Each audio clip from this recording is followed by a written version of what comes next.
Welcome back to Active Self-Protection Extra, here with Mark Victor again from Attorneys for Freedom on John's Briefs.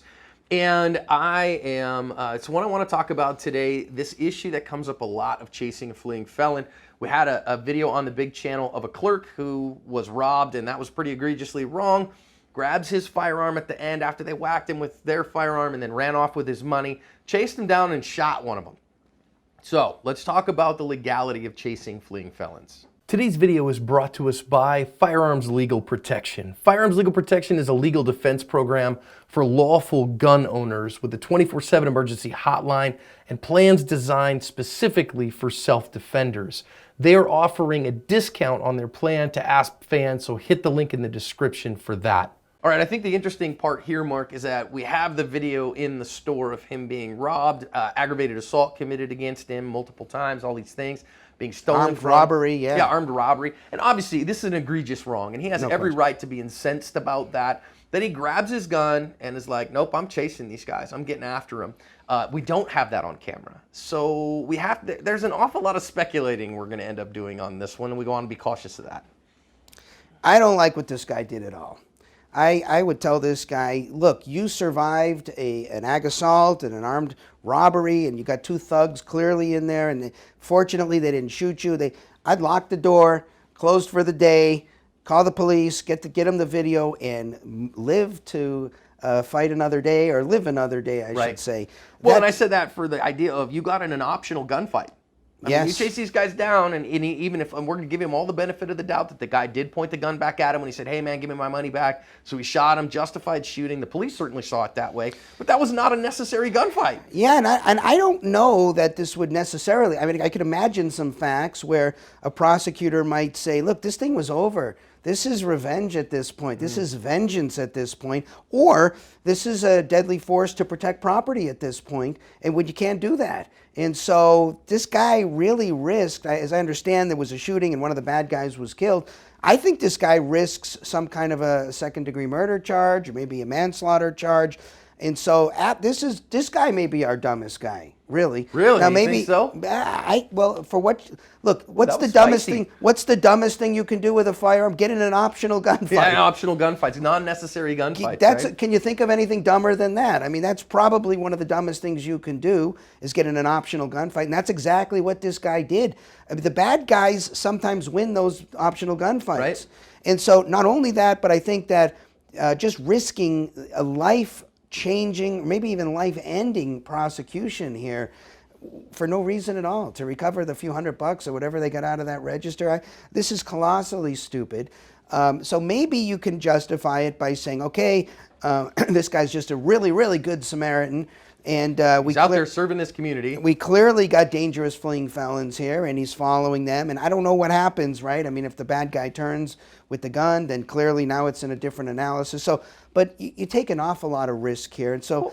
Okay, but I mean, I look at it and I say, all right, so if I'm the victim of an armed robbery and I lock the door and I call the cops, do I need an attorney at that point? No, I'm the victim of a crime here. I'm calling the cops, and the cops are on my side. Now, when I have a secondary defensive gunfight, am I calling an attorney now? Absolutely, you're calling. There's no question about that. After that shooting, when the cops arrive, you don't say a word except, I want to call my lawyer right now. And then you call, and then we say, you're not saying a word, and we bring you in, and we look at the video, and we go through the whole thing, and then there are witnesses out there. So why just avoid that mess? And even if I have like a defensive services membership or something like that, I'm still talking thousands of dollars worth of problems I just bought myself. Potentially tens to hundreds of thousands of dollars of problems I bought myself. There's just no, even if you signed up under our program, you got a free, literally free criminal defense services from our firm. Because as you know, we have a program coming out. People pay $25 a month. They get free, no legal fees at all. Even under those circumstances, do you realize the aggravation you're going to have to deal with, and the stress you're going to have to deal with, and people in the community might look at you differently, and now you killed somebody, and that's going to haunt you potentially for the rest of your life? It's so much easier to just lock the door and move on. This guy, I think, it seems it turned out really good for him. On the other hand, there's been a death here, And so usually there's no statute of limitations for something like that. And prosecutors take a lot of time and very carefully look at these. I don't know when this thing happened, but this guy's got to really be concerned about it because it could take him a year or longer to look at and make a decision about. Yeah, well, and I know some people on the channel, a lot of folks in the channel are going to talk about that. You know, this video is sponsored by Firearms Legal Protection and Defensive Services, or people have other companies. There's all those that are out there doing their thing and those things. But there's more than just the financial cost of that. There's the social cost. There is the spiritual cost, what you have to deal with in your soul, the emotional cost of that, of taking somebody else's life. I mean, I know some people who say, well, man, if I shot a guy, I wouldn't care. And I go, you know what I know? You've never shot somebody. Right. Because everybody I know who's been through that pays a huge emotional toll just from the risk to their own person and what that meant for them and what that meant for their family. I can imagine my wife, if I came home and got in an optional gunfight and her wagging her finger at me saying, how dare you risk your life for a few $100 like that and put me at risk of being a widow for that. So I just think it's stupid. I know some highly trained police officers who have shot and killed people and have had to deal with that grief. And also being in the Marine Corps, I've had lots of occasions to talk to guys who have done things that they were ordered to do. Yep. Even with training and everything else, it's still, I mean, look, it's no secret the PTSD that we have now from all of the people who are coming back. Yeah, we've been fighting wars for we're all humans. 18 straight years. We're all humans. Yeah. And it's best just to understand the preciousness of the lives that we have right now, and look at what just happened with Kobe Bryant, right? Yeah. You really need to savor every minute and don't take unnecessary risks. And it's hard to think of bigger unnecessary risks than an optional gunfight. So, okay, fine. I think the big thing here we can say, this guy wasn't charged, so clearly the prosecutor bought his story of what happened. At least not yet. Well, at least not yet. But I mean, at some level, probably bought his story of the guy turned and pointed a gun at me again, whatever.